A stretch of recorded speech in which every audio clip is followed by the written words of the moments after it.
Moi! Nyt on tämmönen sähköautotesti edessä.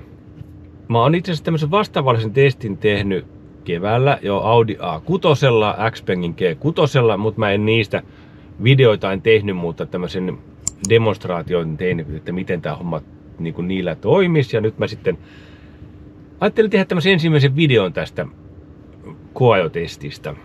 Nimittäin kulutustesti.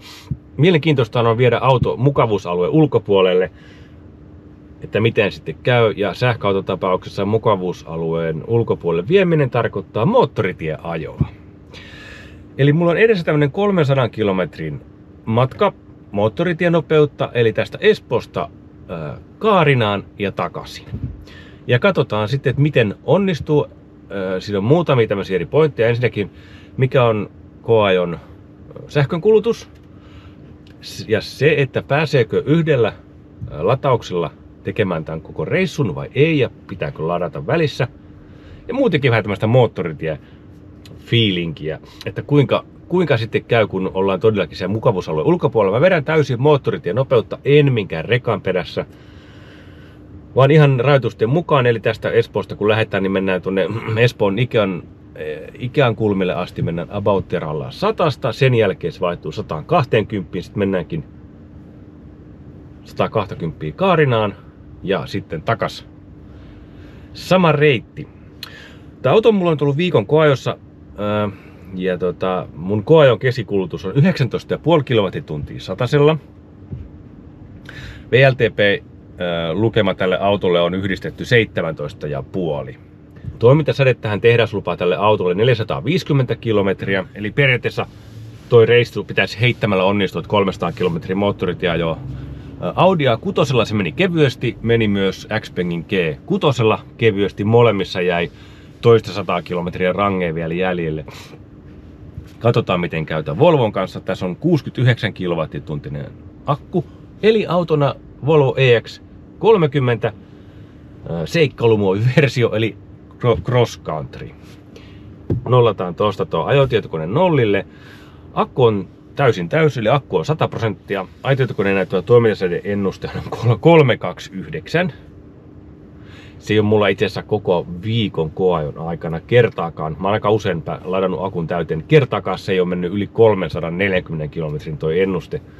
On ajanut yllättävän nätisti, en ole kaahailu, en ole kiihditellyt sen rajummin, että mun mielestä toi kulutus on aika ronskin puoleinen olla, vaikkakin kyseessä on 428-heppainen nelivetoinen auto, mutta tämähän on tosi pikkuinen auto, niin mun mielestä aika raju kulutus näin pienelle autolle. No mutta ei mitään, mä lähden tästä iskeen niin sanotusti tietä ja pistetään hetken päästä sitten raporttia, että miten toi matka sujuu.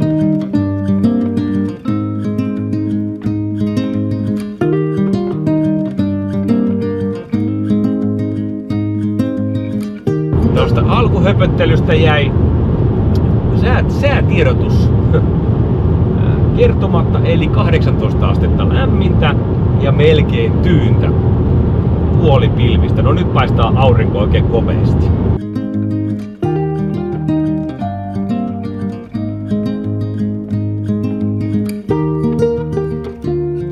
Jahas, se olisi puolimatkan Grove, eli 144,8 kilometriä mä oon nyt ajanut. Keskikulutus 25 kilowattituntia 100 kilometrillä. No, nyt näyttää siltä, että tää Volvo feilaa tän mun testin. Nimittäin akun varanto on 47% ja toimintasädettä jäljellä 155 kilometriä. Navista kun katon, että laitan siihen määränpääksi lähtöpaikan, mistä lähdin liikkeelle, niin näyttää kyllä, että akku on punaisella. Laitetaan siitä ton naviopastuksen, mitä mä normaalisti en hirveästi käytän, niin sen ehdottaa, että Lohjalla olisi sitten niin kuin lataustoppi. Siinä vaiheessa, kun mä menen Lohjalle, niin siellä olisi vielä 13% akussa varausta. Sinne on 105 kilometriä. katsotaan miten toi pitää kutinsa. Ja miten käy jatkon kanssa, että pitääkö ladata jo aikaisemmin. Kylläpäs toi Bemari nyt ajaa epätasasta nopeutta. Nimittäin heti kun mä menen tolle oikealle kaistalle ja se hiljentää vauhdin alle 120. Ja sitten kun mä menen tänne vasemmalle kaistalle, pistän cruising speedin päälle, niin se kiihdyttää. Tää käy vähän jännäksi tää mun testi, nimittäin toi jäljellä on toimintamatka-ennuste, se vaan putoo ja putoo. Nyt on enää 10% ennuste, kun on perillä. Ja sitten matka on 52 kilometriä jäljellä. Nyt siis mulla on vielä perille tuon latauspaikkaan. Ja nyt tällä hetkellä toimintasädet on 87 kilometriä.